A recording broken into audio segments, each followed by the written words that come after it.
buenas tardes y muchísimas gracias por pasar este rato hablando de uno de los personajes del momento, de los titulares. Cuando no hay bastante ruido mediático por la actualidad política local, autonómica o nacional, tenemos a Trump, que siempre da titulares y que genera ese humo, esa niebla, esa incertidumbre que decía Clausewitz, que lo oculta todo, ¿no? Pero no es tan fiero el lobo como lo pintan. Ya verán cómo vamos a hablar de Donald Trump, de este orden mundial según Trump, y yo, buscando llegar un poco a lo más personal del personaje, pues porque sí, hay mucha literatura, hay muchos titulares, que nunca se sabe cuál es el propósito del titular, pues he buscado, yo creo que es el español que más relación y cercanía tiene con el presidente Trump, por lo menos de lo que se ve mediáticamente. Y por eso me puse en contacto a través de Héctor Atienza, muchas gracias Héctor, director del Mundo Comunidad Valenciana, para traerles ante ustedes a otro personaje mediático nacional, que es David Alandete, corresponsal, periodista en la Casa Blanca, y lo habrán visto muchas veces, y he podido contactar con él y hacerle unas preguntas para transmitirles un poco esa relación personal, que es fundamental en la experiencia vital. Todo el mundo tenemos una mochila vital. Los que hemos crecido viendo a nuestros padres mirar debajo del coche por si nos ponían una bomba ETA, pues bueno, pues siempre tenemos esa mochila que cuando vemos una noticia como la de Cherokee, pues no se nos olvida. No se nos olvida de quién están a favor, quién están en contra, y todos los que permiten y aplauden que un señor de 400 años de condena, no llega 2 años en las cárceles españolas, está ya en semilibertad. Por eso, ver la experiencia directa, el carácter de la persona es fundamental en cualquier nivel, más aún en un líder como Trump. Por eso le envié unas preguntas, que me las envió al mediodía, a David Alandete, preguntándole que como comunicador Trump es tan faltón como parece, es más showman, es más provocador. ¿Qué es lo que le tira a Trump en esa comunicación? Y muy amablemente pues nos contesta. Donald Trump tiene una estrategia de comunicación, la verdad que parece bastante caótica, pero es más disciplinada de lo que parece. Al fin y al cabo, él es un maestro de la telerrealidad. Se hizo famoso, aparte de haber hecho fortuna con su imperio inmobiliario, por aquel programa El Aprendiz en la cadena NBC. Así que él sabe perfectamente lo que es comunicar para las masas, más que la comunicación política. Yo creo que hay un maridaje ahí entre la era de la telerrealidad y las redes sociales y la política que él ejemplifica a la perfección. Es alguien que además sabe controlar muy bien los tiempos. Cuando hay algo que le va mal, como el tema de la lista de Epstein, empieza a bombardear con otros asuntos, como por ejemplo la invasión supuesta de Groenlandia o el tomar Canadá por la fuerza.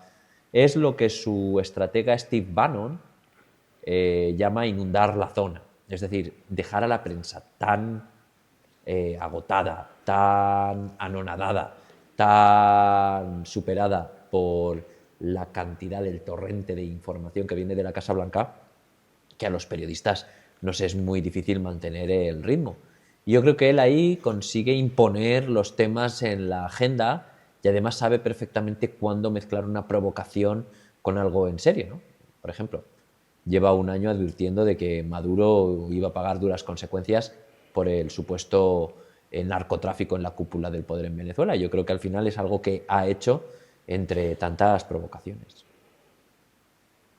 Ahora nos va a responder sobre, en las distancias cortas, ¿qué tal es? Porque he visto una entrevista que habla de esa cercanía que lo que cuando ciertamente uno tiene hay relación, un Trump no es lo que parece. Cuando los focos están encendidos y otro en las distancias cortas. Es algo que vemos los periodistas brevemente, porque para él siempre están las cámaras encendidas. Es un presidente que incluso las reuniones de su gabinete las hace televisadas, es decir, en directo. Pero hay momentos en los que se apagan esos focos o esas cámaras y es alguien muy cordial. Tuvo hace poco un encontronazo con la periodista de la CNN, Caitlin Collins, y le dijo que tendría que sonreír más y la verdad que la atacó muy duramente. Pero luego yo los he visto, ella le llama por teléfono algunas veces y les he visto interactuar sin que esté en ese momento retransmitiéndose todo y él pues se preocupa, pregunta. Es decir, es alguien que es consciente que necesita a la prensa para conseguir sus fines, pero a la vez sabe que sus bases esperan que él ataque duramente a la prensa. Entonces ahí se crea esa contradicción, ¿no? Y yo creo que aparece mucho más monstruoso, agresivo, faltón, cuando las cámaras están encendidas, de lo que él en realidad querría ser. Yo lo cuento, hay compañeros en la Casa Blanca que consiguen su teléfono, le llaman y contesta y da información, ¿no? Es alguien muy accesible, que a la vez es alguien muy agresivo. Nunca hemos visto a un presidente llamar cerdita a una periodista, como hizo él con una compañera de Bloomberg, pero a la vez hemos visto pocas veces que un presidente responda tantas preguntas de forma tan constante a diario, ¿no? Y eso es un cambio, yo creo, radical con respecto a otras presidencias. Lo que ha hablado es de su libro Objetivo Venganza, que él es valenciano, es de la Terreta, del Algemesí y de la Ribera. Y entonces está estos días por Valencia, por la provincia, y con su libro Objetivo Venganza, como digo, que por cierto pasado mañana pues lo presenta en el Capi Casal, aquí en Valencia ciudad, y ya ven cómo, según él, que tiene la cercanía, no es tan fiero el lobo como lo pintan.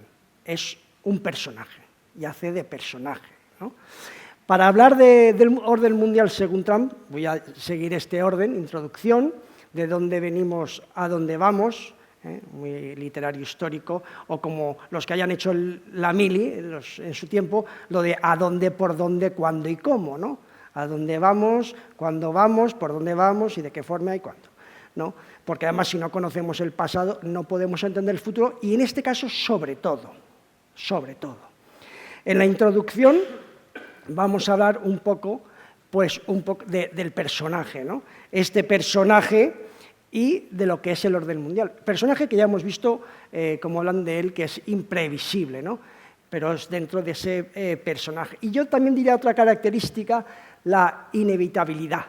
Es un personaje que es prácticamente una inevitabilidad. Tenía que ser, o si no, Estados Unidos iba a entrar en decadencia mucho antes. Ya veremos el porqué, ¿no? También él insiste mucho en el discurso de investidura, habló de la revolución del sentido común, ¿no? La revolución del sentido común que pretende realizar dentro de su movimiento MAGA, ¿no? De Make America Great Again.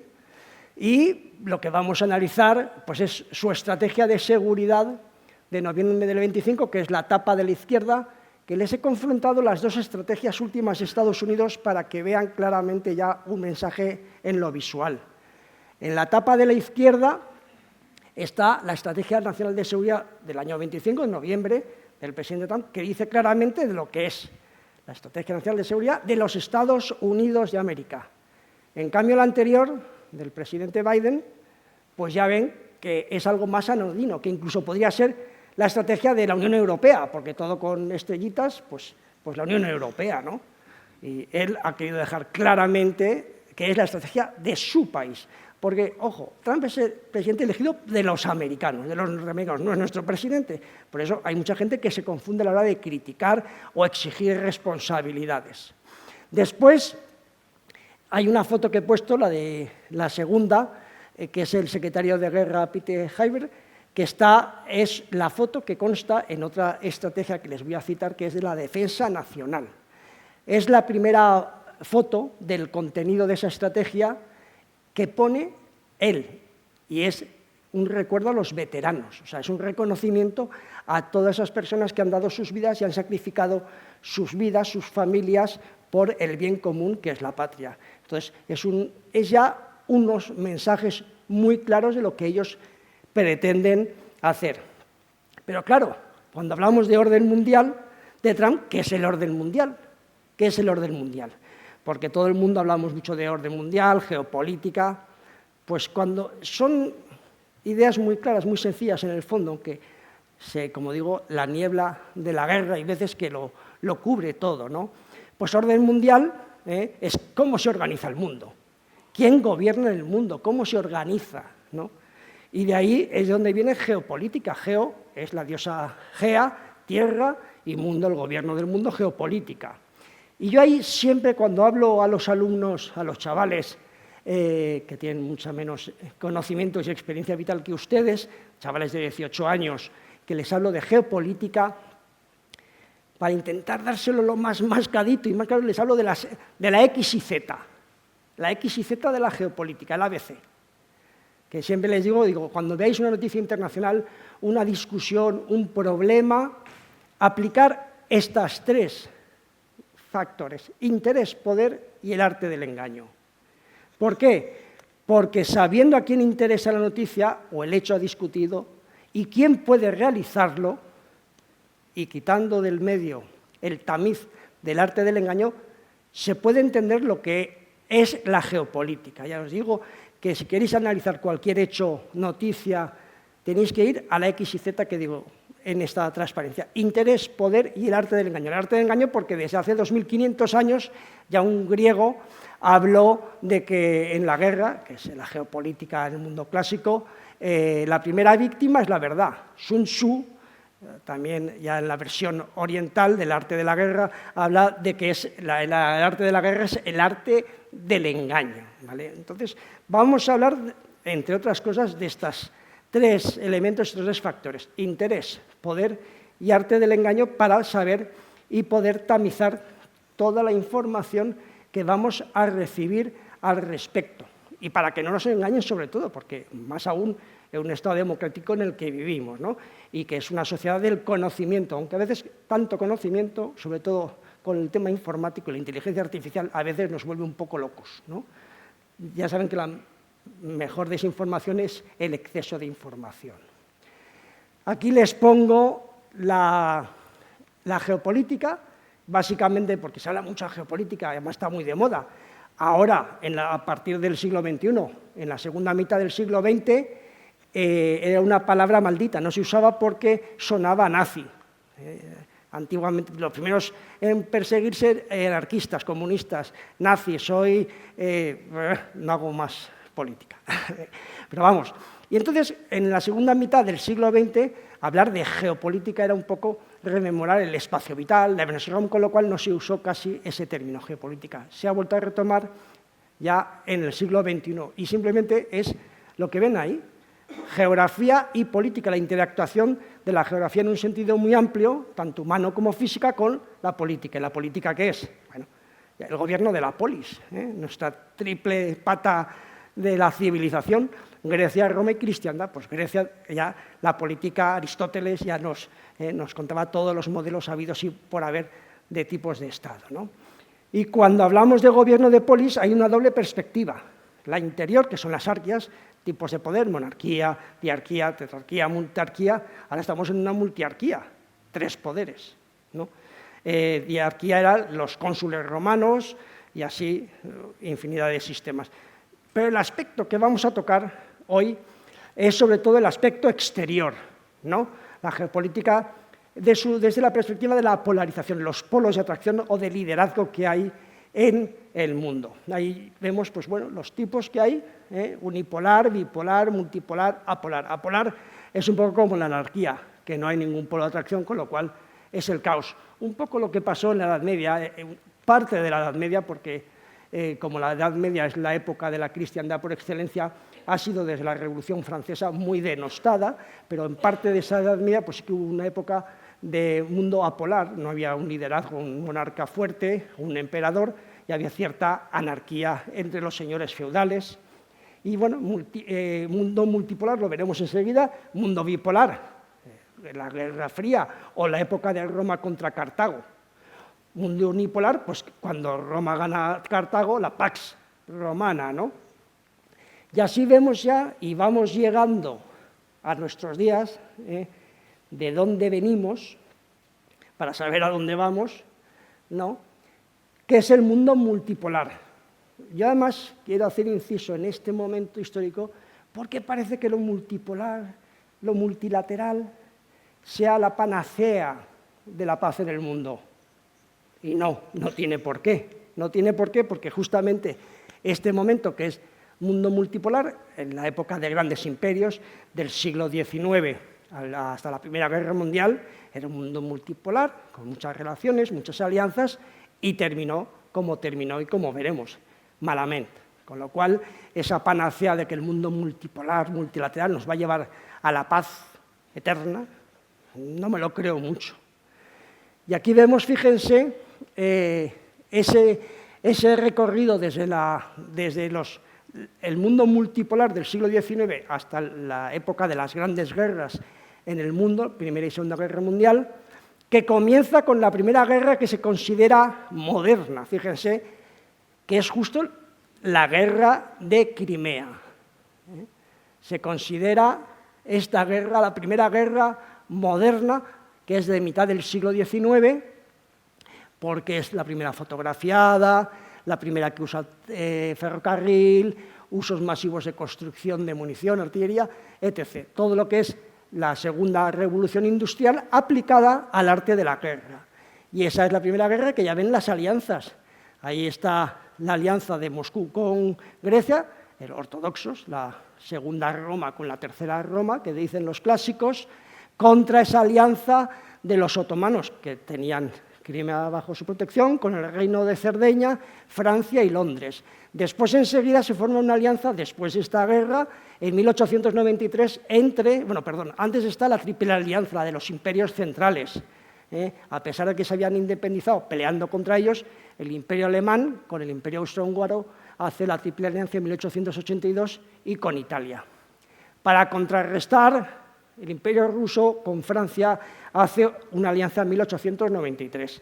A su vez, también hacen un acuerdo entre Francia y Reino Unido en 1904. Después la Entente anglo-rusa, 1907. Y se van armando una serie de relaciones y alianzas que eso provoca que va habiendo una división en dos bloques. 1914, la alianza entre Alemania y el Imperio Otomano, y ya, pues bueno, ya saben lo que pasó en Sarajevo, el atentado contra el archiduque y el inicio de esa Primera Guerra Mundial. Esa Primera Guerra Mundial, ¿por qué? Porque era la época de los grandes imperios. El mundo se lo dividían prácticamente los países europeos, excepto en Asia, que estaba ya Japón y China. China, en un periodo que ellos consideran que es el siglo de la humillación, y eso lo veremos más adelante, pero lo tienen ahí muy marcadito, de mitad del siglo XIX a mitad del siglo XX, cuando triunfa la revolución marxista de Mao Zedong en 1949, para ellos es el siglo de la humillación de un país que en su nombre lleva el nombre de centro del mundo, que eso ya es todo un programa en sí. ¿Vale? Pues empieza ese mundo multipolar, que dicen ahora que es muy pacífico, termina con guerras mundiales, la Primera Guerra Mundial, y su segunda parte, que es la Segunda Guerra Mundial, que ya sabemos que es la de Alemania y sus aliados contra todos. Bueno, y Japón también, que se apunta, porque también tenía un problema de expansión y de límite con las colonias europeas, y fruto, que es aquí lo importante de esta diapositiva, fruto de esta guerra surge las Naciones Unidas. Naciones Unidas, que todo el mundo está muy bien, es un foro internacional de encuentro, una comunidad internacional, pero hay que saber bien lo que es realmente. Realmente es la organización que montaron los vencedores para tener a los japoneses y alemanes sometidos. Es así. Si ustedes van a la carta de la Conferencia de San Francisco, aparte de que en el artículo 1 habla de mantener la paz y seguridad, es decir, no es una organización de derechos humanos, no es una organización económica, es una organización de seguridad, lo dice el artículo 1.1.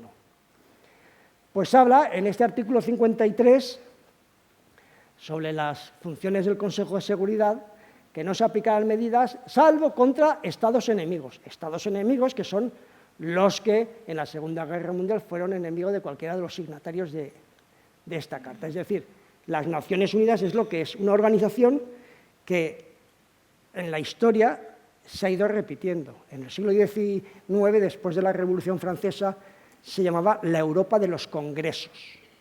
Se reunían en congresos de las potencias vencedoras de la alianza, de la Santa Alianza, Prusia, Austria, Rusia, para decidir si algún movimiento revolucionario había que reconducirlo. Eso nos pasó aquí en España con la invasión de los 100.000 hijos de San Luis. Pues para mantener el status quo de los vencedores de la Segunda Guerra Mundial se organiza las Naciones Unidas. Y por eso está el famoso derecho al veto. Derecho al veto del punto 27, del artículo 27, es que así mantienen esos 5 potencias vencedoras, las naciones permanentes en el Consejo de Seguridad, que es el órgano ejecutivo de Naciones Unidas, el derecho a veto, es decir, a mantener su status quo de potencia vencedora. ¿Vale? Por eso no hay que hacer tantos creernos de que es la solución del mundo, la panacea de Naciones Unidas, no, es un foro más relevante porque son 200 países, está todo el mundo ahí llamando a la puerta, todo el mundo dentro o llamando a la puerta, pero ojo, también hay otro factor que hay que tener en cuenta, que es Naciones Unidas. De esos 200 países, 50 somos democracias, más o menos frágiles, más o menos con nuestros problemas, pero democracias. Los 3/4 partes no son democracias. Por eso cuando dicen, no, Naciones Unidas que decida. Bueno, que las dictaduras del mundo decidan por nosotros que somos una democracia, pues hay que tasarlo y hay que verlo claramente hasta dónde, ¿no? Después tenemos este mundo bipolar que surge después de esa Segunda Guerra Mundial y las Naciones Unidas, surge un mundo bipolar. ¿Y por qué? Porque un señor que se llama Stalin, en el año 46, que eso nos lo cuenta el diplomático George Kennan, que es el padre de la teoría de la contención, en el Teatro Bolshoi, en Moscú, en febrero del 46, dice que el sistema capitalista y el sistema comunista del socialismo real son incompatibles y vamos al enfrentamiento. Con lo cual Kennan envía un telegrama, el largo telegrama de Kennan, que le llaman 5.000 palabras de telegrama. Yo a los chavales cuando les digo, claro, no conocen el telegrama, no saben ni lo que es. Yo les digo, pues imaginaros un WhatsApp de 5.000 palabras. ¿A qué es largo? Dicen, sí. Pues eso, un WhatsApp de 5.000 palabras, fijaros si da para escribir texto, pues le envió desde Moscú a América diciendo que íbamos al enfrentamiento entre Occidente y el comunismo y que había que hacer una política, que ahí he representado con estos escudos en azul, de contención mediante alianzas, ¿vale? India se quedó un poco fuera porque como antigua colonia de Inglaterra estaba un poco, tenía resquemor hacia los occidentales y jugó siempre a los no alineados. China empezó a surgir en el 49, Japón ya se incorporó en los 50 y aquí tenemos pues, bueno, los grandes conflictos enmarcados de la descolonización que hasta los 60, 70, bueno, incluso hay algún territorio creo que español o antes provincia española como el Sáhara que aún está pendiente de arreglar, ¿no? Generó bastantes problemas. Oriente Medio, continuos conflictos y la isla de Cuba, el portaaviones soviético frente al tío Sam. Y en ese momento había un principio que era el de no injerencia, el artículo 2 de Naciones Unidas que decía ningún país puede entrar en otro país a resolverle sus problemas.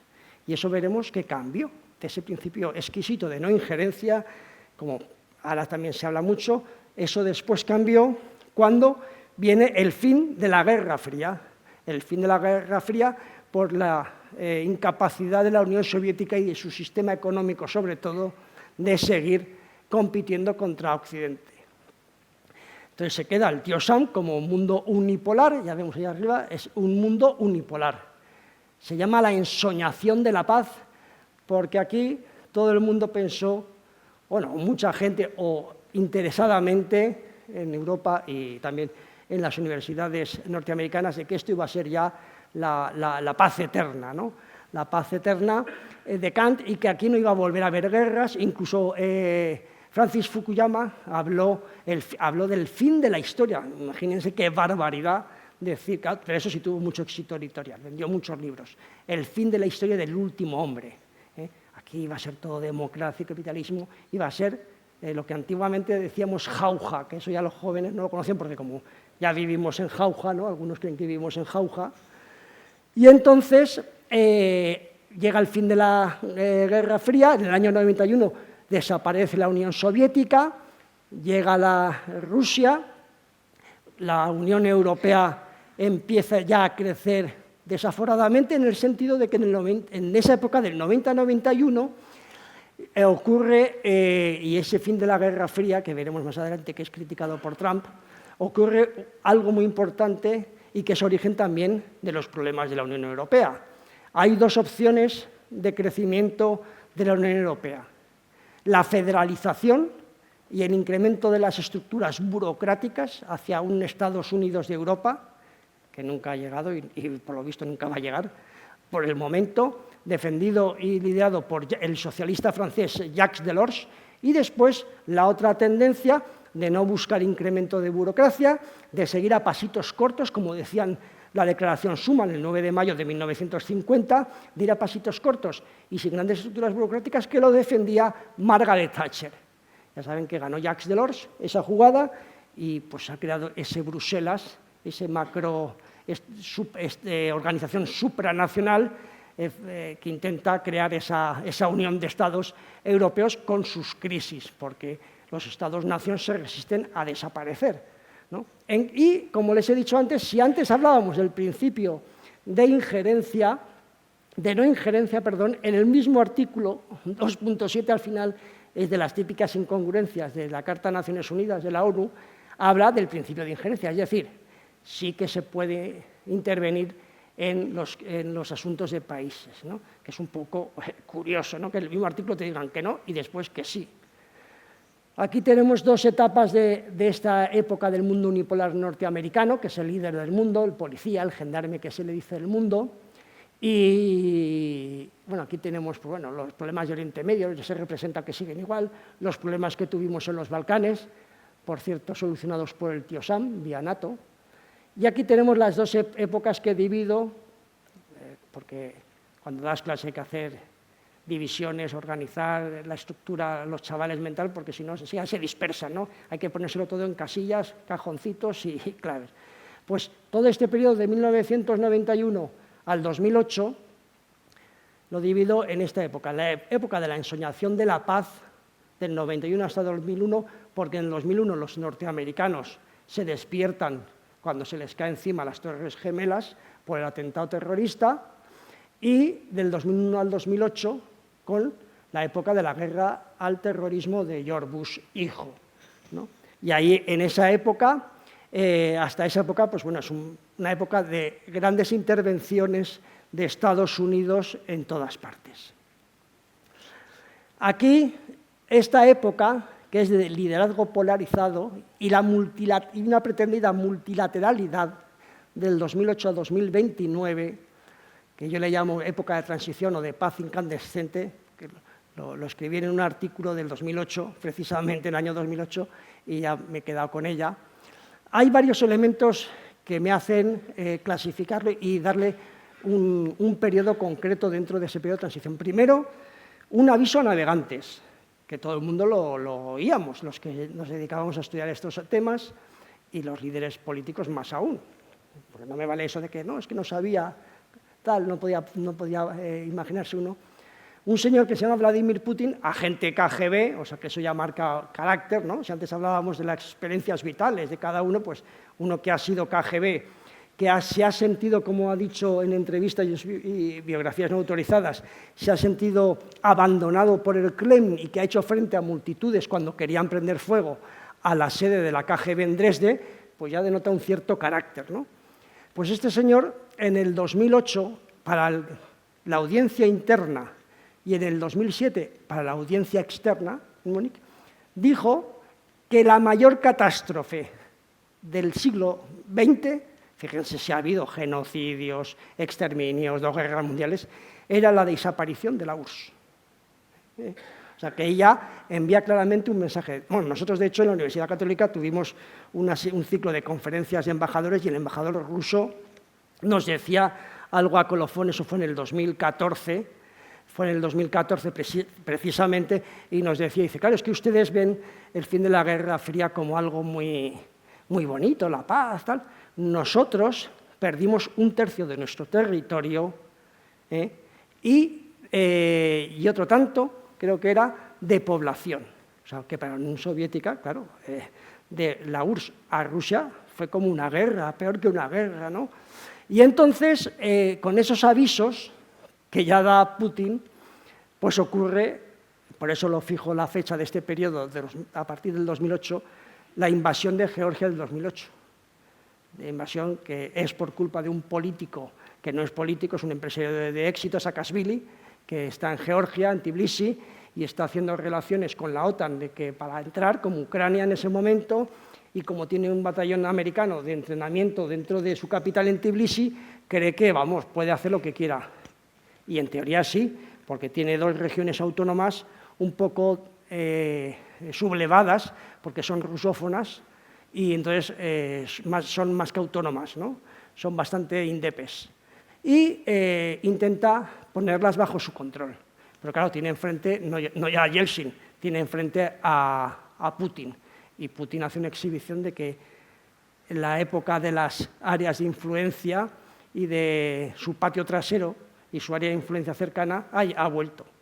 Y le hace frente y gana esa guerra frente al nerviosismo de todo Occidente. A la par, aparte de esa cuestión geopolítica, hay otro tema muy importante para la geopolítica también, el tema económico y de la sociedad, que es la crisis financiera 2008-2010, donde los cimientos del estado del bienestar tiemblan y más allá. Ya no digamos para el tema financiero, tema divisas, como aún sufrimos de aquellas expansiones cuantitativas de divisas, ¿no? Aquí es un ejemplo de lo que digo de los periodos, ¿no? Porque cuando hablamos de esos periodos, aparte de hechos históricos, de buscar hechos históricos, hay que buscar datos, ¿no? Datos. Pues aquí hay un dato que se puede encontrar, que son las operaciones de mantenimiento de la paz, lo que les comentaba de injerencia, no injerencia. Aquí tenemos la época de la Guerra Fría, esto es el acumulativo de esos 40 años. Operaciones de mantenimiento de paz no hay casi, hay muy pocos. Comparado con el otro periodo, que son, escasamente, no llega a 10 años, donde se acumulan todas estas operaciones de mantenimiento de paz, de injerencia en terceros países. Como ha habido aquí un cambio geopolítico, claramente, el mundo unipolar. Aquí en este periodo de transición, pues otra vez vuelve a haber nada, vuelve a decaer porque vuelve otra vez las sinergias de la Guerra Fría. Y aquí el cambio a nivel económico se ve claramente. En el 2000, el tío Sam es el number one de cliente comercial de todo el mundo, o de casi todos los países importantes del mundo. Pero aquí en el 2020, la marea roja de Pekín llena el mundo. Ha habido un cambio claramente de hegemonía económica, que conlleva las otras hegemonías. Y eso va claramente haciendo evolucionar el mundo a favor de un nuevo hegemón, que es China. ¿Y cómo ha llegado China a esta posibilidad? Pues a través de este sistema. Primero, por el continuismo de sus políticas, ¿no? Que vienen desde el año 78, nada más ni nada menos, por Deng Xiaoping, aquel del gato, da igual el gato negro o blanco, lo importante es que caza ratones, ¿no? Que replicaba Felipe González. Pues que establece esas 4 modernizaciones, agricultura, industria, defensa nacional, para lograr que en la 4ª modernización, la tecnológica, se llegue al Made in China 2025. Y desde el año 78 hasta nuestros días se ha seguido esa política, y así han llegado a ser el hegemón que disputa el liderazgo a los Estados Unidos, aunque dentro de todo liderazgo, en todo progreso y evolución, hay un riesgo, ¿no? Y el riesgo se llama Xi Jinping. ¿Y por qué? Porque Xi Jinping acaba con un modelo de liderazgo. Ahí ven cómo reforma el liderazgo colectivo y la limitación de mandatos. Este continuismo del 78 hasta nuestros días se ha logrado a que el comité del Partido Comunista era un liderazgo colectivo. Entraban y salían, pero había un núcleo, un núcleo esencial que permanecía e iba manteniendo lo que era esas ideas, ¿no? No había disrupciones. Ahora, Xi Jinping, con el sueño chino, que me hace un poco lo del sueño americano, pero habla del sueño chino, acabar, que él lo recoge muchas veces, con el siglo de la humillación, y es siglo de la humillación frente a Occidente, a España parece que con eso de las relaciones con la Capitanía General de Filipinas, que fueron buenas, pues no nos tiene tanta manía, parece ser, ¿no? Pero al resto de países de Occidente, pues el siglo de la humillación, cómo se les obligó por parte de Inglaterra a drogar a su juventud con las guerras del opio, porque China intenta cerrar los puertos para que no importen opio de las colonias británicas, y los ingleses dicen que ¿cómo me vas a impedir a mí venderte droga para tu juventud? De eso nada, yo te obligo, y le obligo con 2 guerras, las guerras del opio, ¿no? Pero ahora tiene el problema del liderazgo colectivo, que se ha acabado, y llegará un día que Xi Jinping, por evolución natural de los acontecimientos, deje de ser presidente de China. Y en ese relevo habrá una disrupción de liderazgo. Ya no habrá ese continuismo como ha habido hasta ahora. Y ese será uno de los hándicaps que tiene China en sus días. ¿Qué se ha hecho hasta ahora? Pues se ha aplicado la teoría de la contención, la de George Kennan. Primero Obama sacó una serie de tratados internacionales, TPP, el de Europa, y el TPP del Pacífico, ¿no? Para contener económicamente a China y militarmente a través de estas líneas de las primeras islas y después las segundas líneas de islas con Guam aquí en segundo lugar. Y estos son los famosos puertos de la red de perlas chino, que llaman del Índico, que llega hasta aquí. Por cierto, esto es Valencia. Nosotros formamos parte dentro de la expansión de China, que Costco tiene mitad de puerto, y el que más le interesaba que no se ampliase el puerto era China, al Partido Comunista Chino, porque tenía una preponderancia sobre nuestro puerto. Ahora ya parece que no, pero bueno, aún no se ha ampliado.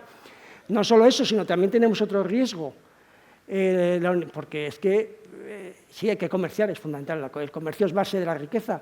La Universidad Politécnica de Valencia ha hecho un acuerdo para un segundo campus con una de las 7 hijos de la defensa nacional, 7 universidades que son engranaje con la industria militar china.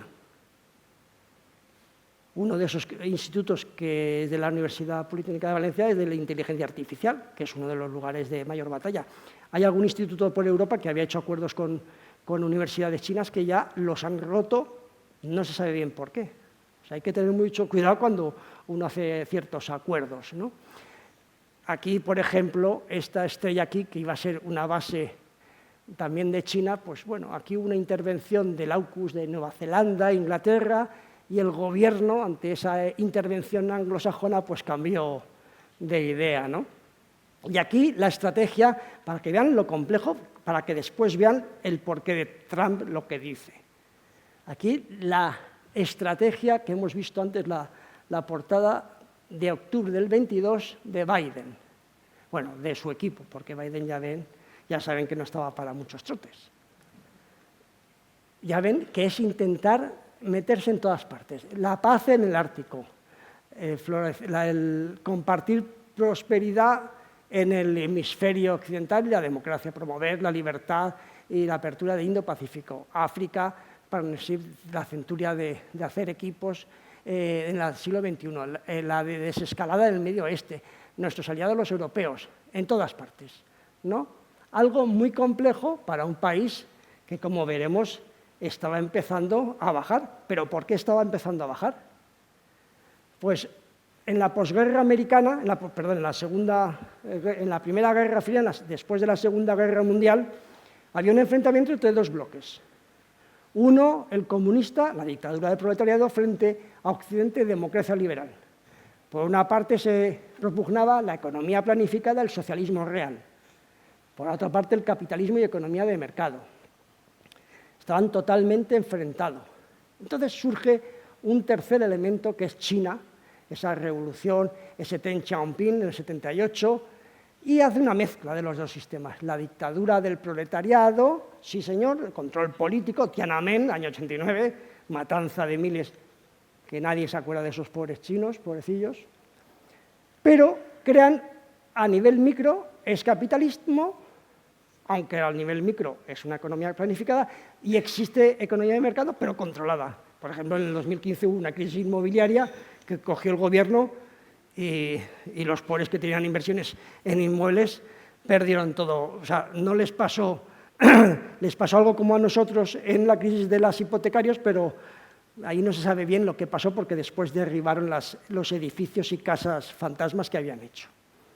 Después llega Gorbachov, por cierto, ministro de Agricultura, y una de las cosas que él veía, por eso es lo de la perestroika y la glasnost y el intento de reforma del sistema comunista, del socialismo real, que en esa economía planificada, claro, él veía que el 30% de los productos alimenticios se estropeaban en la distribución, entre la recolección y la distribución se estropeaban, porque claro, no es lo mismo la fecha de recolección en Vladivostok que en Kiev, ¿no? Entonces, cuando es todo muy planificado, pues hay ciertos problemas y rigideces en el sistema que lleva a que el 30% de los alimentos se estropeen de camino. Y claro, ¿qué pasa después de este enfrentamiento? Acaba la Unión Soviética y le mira de tú a tú China con ese sistema mixto de político como la URSS, pero económico, aprovechando lo de uno y lo de otro, apoyándose en lo que es el universo de Naciones Unidas, en todas las organizaciones internacionales, incluso la Organización Mundial del Comercio, todo se infiltra, como decía Lenin, hay que infiltrarse, ¿no?, en todo, aprovechando esa participación y que él además es uno de los 5 grandes con derecho a veto. ¿Vale? ¿Qué ocurre?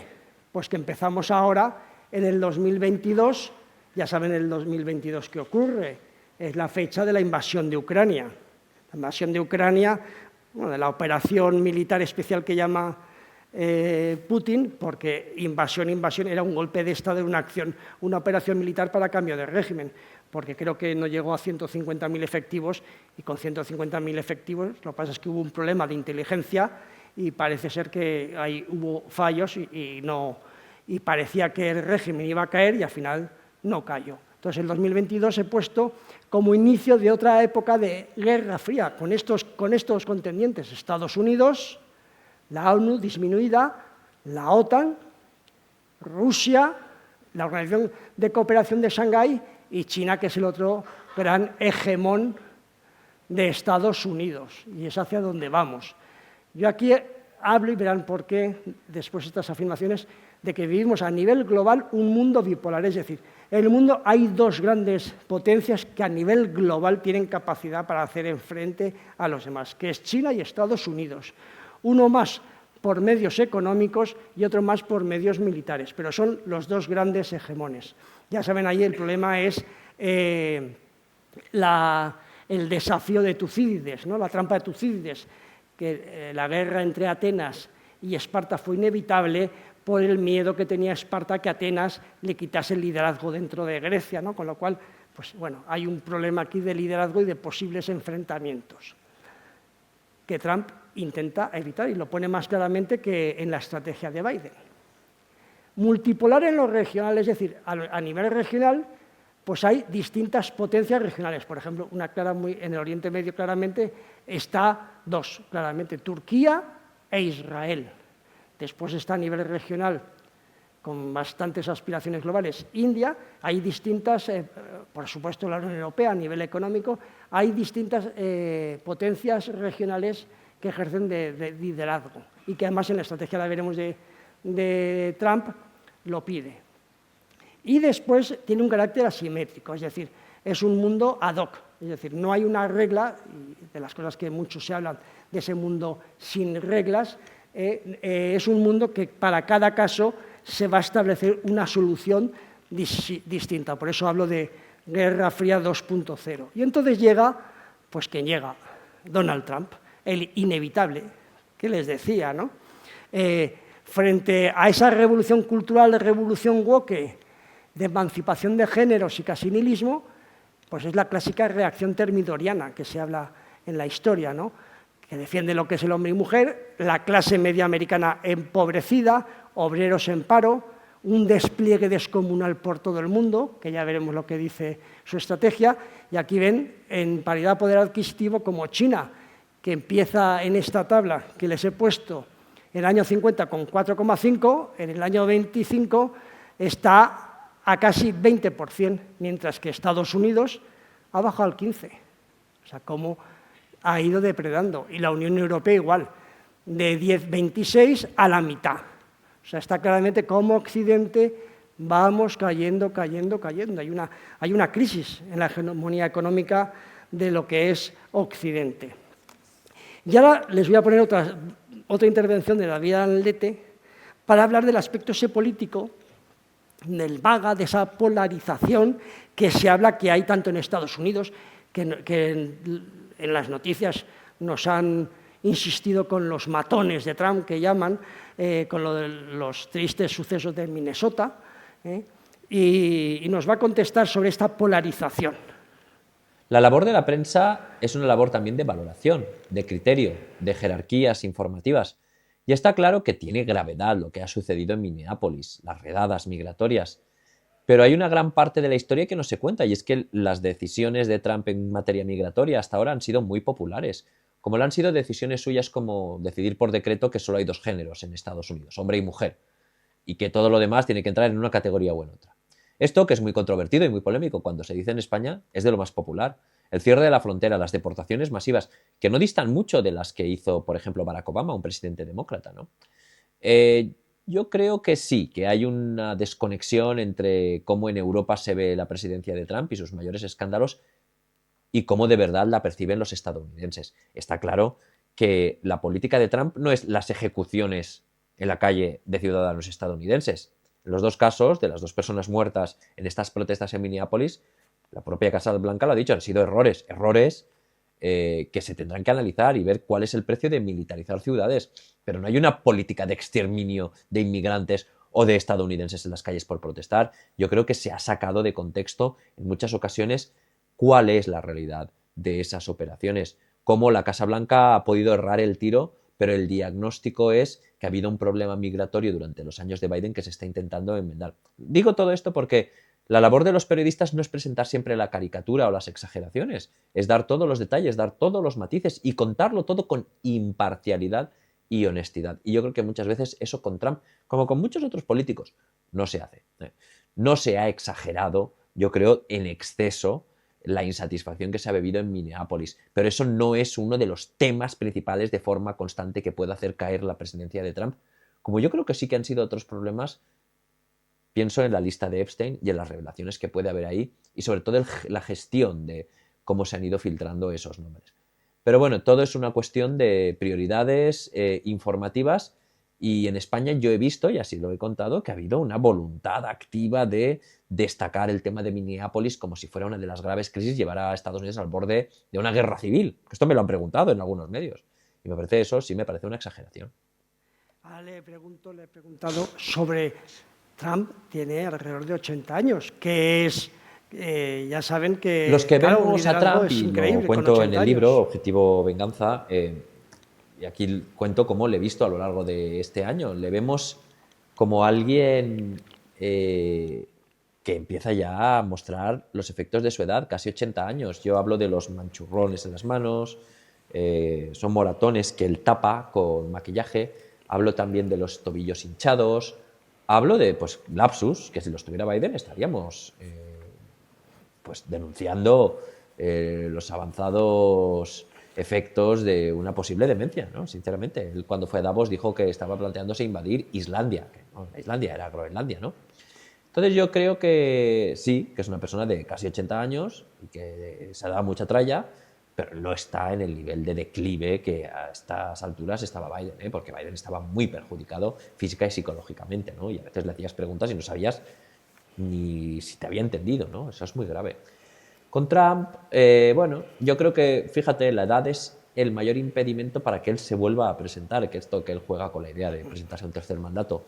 Yo creo que el principal impedimento es él mismo y su voluntad también en algún momento de irse a Florida y descansar allí. Tiene 80 años, ¿no?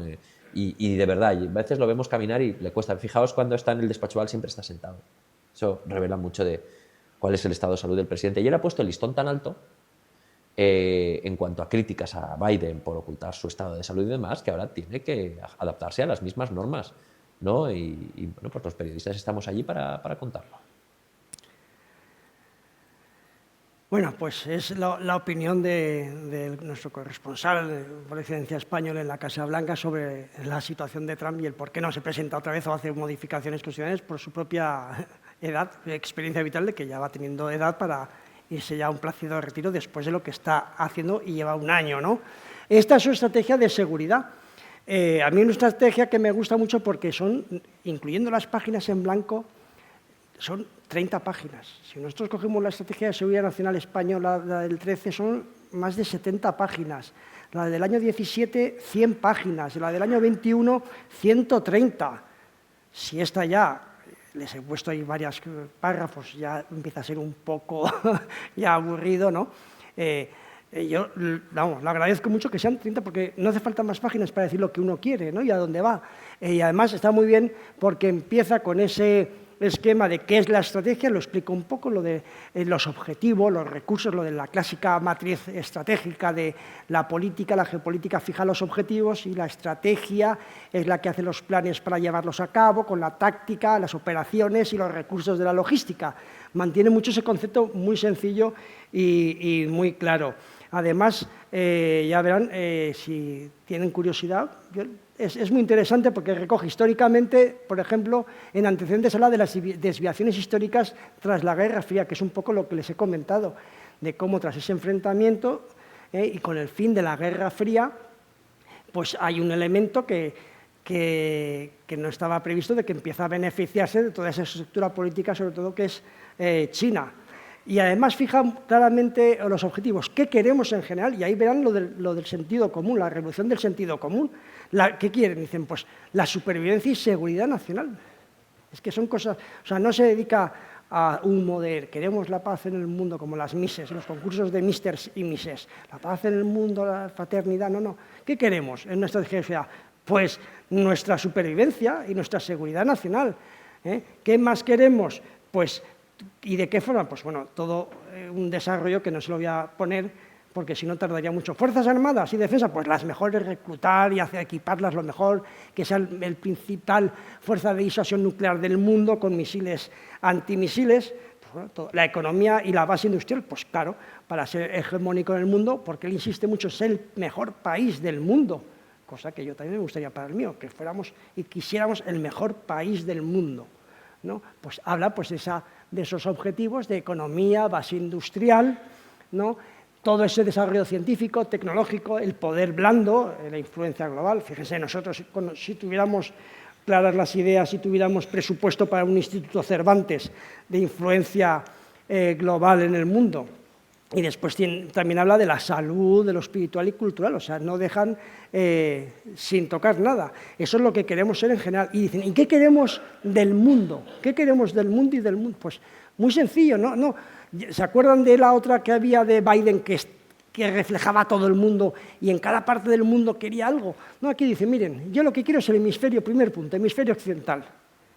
Ya no es ni mi patio trasero, o sea, es el hemisferio occidental, que es lo del corolario Trump al doctrina Monroe que surge por España.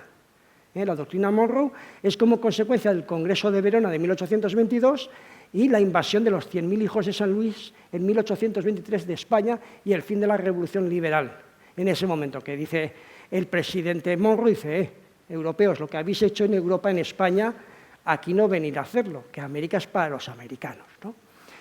Pues después de hablar de ese hemisferio occidental, que es su casa, ¿no?, habla del fin de perjuicio continuo de la economía norteamericana, mensaje claro a China, y habla de la libertad en la región Indo-Pacífica, ¿vale? Por eso Australia y Japón son de los elementos fundamentales para esta estrategia, bueno, para cualquier estrategia norteamericana. Después habla de la ayuda americana. Aquí es un mensaje muy claro, dice, no, quiere destruir Europa, quiere acabar Europa. No está de acuerdo con la Europa de Bruselas, la Europa de Jacques Delors. Es lo que no está de acuerdo él. Él quiere pues, una Europa como la de Margaret Thatcher, quiere que vuelva a ser la civilización europea y la identidad occidental. El clásico la clásica tríada, Grecia, Roma y cristiandad, está todo inventado. Lo que pasa es que desde Jacques Delors, el socialista francés, empieza a construir una gran estructura burocrática en Bruselas, que bueno, ya saben, Mercosur, la India, tal, pues ibas dejando por el camino agricultores, pesqueros, vas dejando sectores a costa de otros acuerdos. En el cuarto lugar, impedir que una potencia hostil domine el Oriente Medio. Y al final citan Israel, el gran aliado y gran vigía de Occidente en Oriente Medio, ¿no?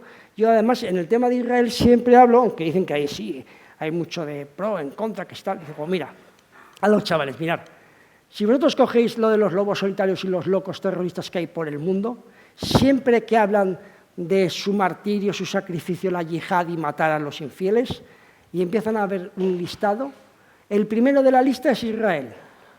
Si quitamos Israel de ese listado como objetivo por liberar los territorios palestinos, el siguiente de la lista es Al-Ándalus, España, que la tienen ocupado los cruzados. Con lo cual, por convicción o por conveniencia, pues el que esté Israel ahí es un primer parapeto para Occidente. Y en quinto lugar, respecto a lo que queremos en el mundo y del mundo, es la superioridad tecnológica, o sea, que tiene tecnología. ¿Se acordan? Los que hayan visto 2001 Odisea del Espacio, que también se lo pongo a los chavales, la pelea de los monos, unos con palos y otros sin palos, vence el que tiene la tecnología del palo más grande. El que tiene la tecnología superior es el que se impone, ese encuentro entre Occidente y Oriente, la era Meiji, con China también. O sea, el que tiene la tecnología superior es el que, o incluso el descubrimiento español del Nuevo Mundo, que tiene la tecnología superior, es el que finalmente tiende a imponerse. Y aquí es una definición muy buena que hablan en la introducción de la estrategia, ya hablan de que la política exterior ha de ser pragmática sin ser pragmatista, realizable sin ser realista, basada en principios pero sin ser idealista, enérgica sin ser belicista y moderada sin ser pacifista. Es un encaje de bolillos que es, vamos, como eso de la cartilla del Guardia Civil, ¿no? Será enérgico sin violencia, político sin vileza, y la tercera ahora mismo no me acuerdo, pero vamos, es un encaje perfecto de bolillos de alguien pragmático, aunque dice sí, aunque hay unos principios detrás. Y después, pues bueno, es una mezcla de conceptos de George Kennan, Kissinger, de los grandes estadistas americanos, y al final ya ven con lo que acaba siempre, si es que no engañan. En dos palabras, Estados Unidos primero, claro. Después, bueno, esto lo voy a pasar rápido, pues todo lo que es las prioridades, pues fin de la inmigración masiva, protección de derechos y libertades, reparto y transferencias de cargas, realineamiento de la paz, seguridad económica, pues bueno, paz a través de la fuerza. Si vis pacem para bellum, no inventan nada, está todo inventado, o sea, no nos tienen que... ¿Y qué quieren pilares fundamentales? Pues bueno, lo que yo también quiero para mi país, defensa de la patria y hemisferio occidental, de mi entorno. Deja muy claro lo de la disuasión de China, que es el gran desafío, reparta de cargas con los aliados, diciendo que cada uno se pague su fiesta. Porque claro, durante medio siglo hemos estado en Europa pagando la seguridad, ellos tienen, por ejemplo, ellos lo que dicen los americanos, un estado del bienestar europeo muy superior al norteamericano, pero claro, es que les hemos pagado la fiesta. Entonces hablan del reparto de cargas, que sean mayores de edad, que se paguen su defensa. Y el fortalecimiento de la base industrial. Después, bueno, una serie de giros drásticos, que ahí paso rápido porque si no ya es muy tarde. La estrategia de defensa nacional de enero de este año también está muy interesante. Insiste en el reparto de cargas con los aliados, el fortalecimiento de la base industrial, la defensa de la patria, bueno, una serie de lugares comunes que están muy, muy claros. Y para acabar, esta parte ya, es el giro estratégico, dan un giro estratégico muy claro, ¿no? Es poner fin a 75 años de grandes despliegues, de ser el policía del mundo. Dicen, no, yo no quiero ser el policía del mundo no me pertenece, yo quiero ser el mejor país del mundo y tener seguridad. Y apoyaré esa seguridad en otras regiones. Por eso dice delegar la responsabilidad primaria en los teatros de operaciones a las potencias leales. Yo apoyaré a los que sean leales y que tengan un acuerdo conmigo. Les apoyaré sin problemas, pero esa responsabilidad de seguridad de esa región es de los que viven en esa región, no es mía.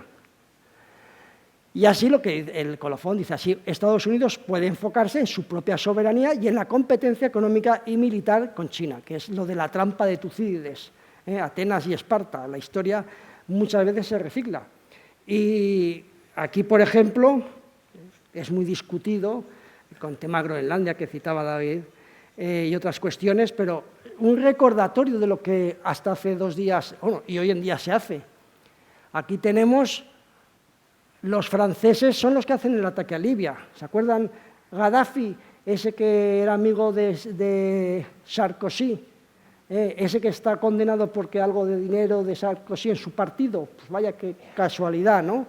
Dinamarca, la propietaria de Groenlandia, que fíjate que por hacer una negociación agresiva, como hace Trump siempre, todo el mundo nos hemos indignado. Ha aumentado a 2 trineos sus fuerzas armadas en Groenlandia, hemos enviado a la OTAN europea un par de autobuses, pero nadie recuerda, o lo recuerda muy con la voz baja, de cómo han sido esterilizadas a la fuerza las indígenas de Groenlandia durante hace 60 años, del 66 al 76. Yo, si fuera inuit, no habría nacido, por ejemplo. Porque claro, si hubieran esterilizado a mi madre en esa época que nací, pues yo no estaría aquí. Pero eso no pasa nada, no pasa nada. Trump es muy malo porque quiere que le dejen hacer cosas en Groenlandia. A ver, es un exabrupto de la clase media empobrecida que decía antes, pero es que el que esté libre de pecado que tire la primera piedra, ¿no? Y por supuesto, todo esto son las colonias que tienen por todo el mundo, Francia, Inglaterra, hasta Holanda. Aquí en este mapa nos mete hasta Canarias como colonias, pero bueno, he tenido que poner Gibraltar porque no lo ponía en este mapa que he sacado. Es decir, todas estas bases son colonias de países europeos, pero eso parece ser que no interesa removerlo mucho. Y respecto, ya acabo, la última transparencia de la paz de Trump, pues estas son las paces que dice que él ha intervenido. Acuerdos Abraham, el punto 0, que es el primer mandato, reconocimiento de Emiratos y Bahrein a Israel, y después de Sudán se adherieron Sudán y Marruecos. En Marruecos hay cierto supremacismo de España o de la prensa sobre su política exterior y sobre él. Y en cuanto a diplomacia, Marruecos nos da sopas con onda, por decirlo así, en tono coloquial.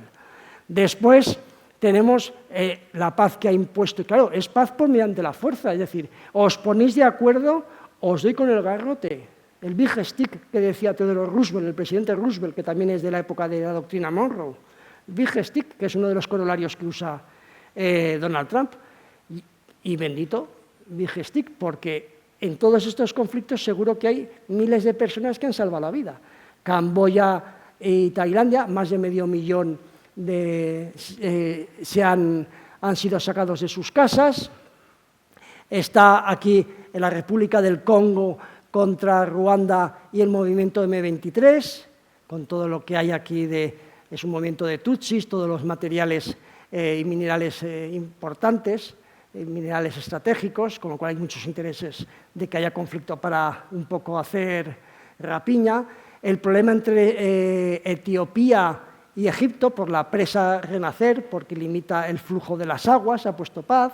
La paz que hubo de la guerra de los 12 días entre Irán e Israel, esa fue una forma muy curiosa de que hubiera una tregua, es decir, lanzando las bombas convencionales más grandes que hay contra el programa nuclear iraní, pero así ya Israel se quedó tranquila. Irán aceptó el golpe, aunque lanzó unos cuantos cohetes contra las bases americanas, en un acuerdo que eso en geopolítica se hace, decir, bueno, tú me atacas un poquito, no me des a nadie, y así quedas con tu público bien y llegamos a un acuerdo. Por supuesto, el fin de la guerra en Gaza, otro y que está en funcionamiento. Aquí el acuerdo entre Armenia y Azerbaiyán, el Alto Karabaj, y después, también aquí un acuerdo que hubo económico entre Kosovo y Serbia, que él también intervino, que se la cuelga como una paz que ha logrado él, y por eso es su aquel de decir que se merece el Premio Nobel de la Paz. Yo les digo que Obama, que es a quien se lo concedieron cuando llegó a presidente en 2009. En abril del año que toma posesión, 2009, es decir, hacía semanas de llegar al mandato, Obama en Praga da un discurso en el cual dice: quiero un mundo sin armas nucleares, y es el que tiene más de todos. Y por eso, esas palabras le dieron el Premio Nobel de Paz. Entren como está todo en fuentes abiertas, entren en los premios Nobel y así está el expediente. Claro, Trump dice: oye, yo he conseguido la paz en todos estos conflictos. ¿No me mereceré más el Premio Nobel que Obama? Y nada, muchísimas gracias y espero un poco haberles iluminado de esta persona que, no es tan fiero el lobo como lo pintan.